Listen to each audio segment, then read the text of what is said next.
everyone, welcome back to the channel. If you're new here, make sure to hit that subscribe button. This is going to be a quick video to show you guys how to replace the PCV valve on your vehicle. They're actually located in different spots on vehicles, so you can do a quick Google search to find out the location of your PCV valve on your vehicle. So the next thing you want to do is remove the PCV valve hose, and usually you can take it off. There's usually just a little clip on the side of it. A lot of them just have the little press clip like this one, and you can just press it and slide the hose right off. Next, you're going to find a socket that fits over the PCV valve just like this, and you're just going to put it over and go ahead and loosen it to take it off. You can see this one was actually really bad. It's actually got oil on it, which is not supposed to have oil on it, and definitely needed to be replaced.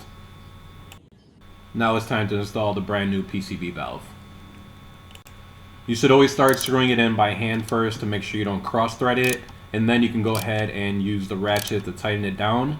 You're going to tighten it down just nice and snug. You don't want to over tighten it. Then you just go ahead and put the hose back on the same way you took it off. If you guys have any questions, go ahead and comment. Don't forget to like this video, and please don't forget to subscribe.